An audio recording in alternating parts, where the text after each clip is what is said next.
The shocking new poll has revealed that Labour would fall short of a majority at the next general election, raising fears that Britain could be heading for a socialist coalition government, with Keir Starmer's party propped up by the SNP, the Lib Dems and the Greens.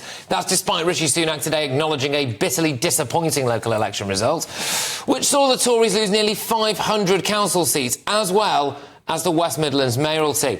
I'm joined now by GBNews star Nigel Farage. Nigel, thank you very, very much. What do you reckon about the potential for a socialist coalition of chaos? It's not a poll, it's an extrapolation. There's a very, very big difference.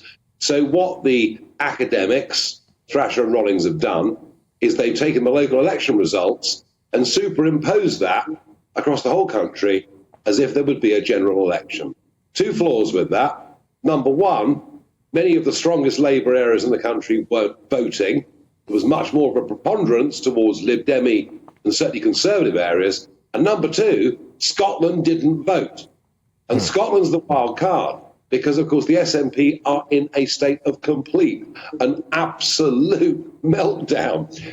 Even worse than the Conservatives. I mean, that's saying something, goodness gracious me. So Sunak takes these numbers and replays the 2015 general election. Unless you vote for us, there'll be a coalition of chaos. It'll be Labour with Greens, SDP, and goodness knows who else. And a vote for reform is a vote for Labour. It's the old playbook. It doesn't work. As you saw in the Blackpool South by-election, where the Conservative vote was down by 26%, the truth is, Tories have had an absolute disaster, and Sunak can try and put whatever spin he wants on it. It doesn't wash. OK, now look, just whizzing it onto a different story. A murder victim's family has hit out at the Home Office after it emerged that her killer should have been deported 20 years ago.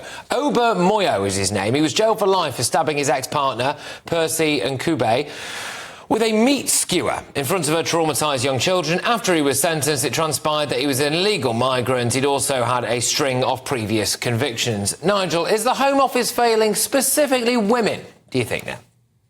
No, it's failing everybody. Women are part of it, but it's failing everybody.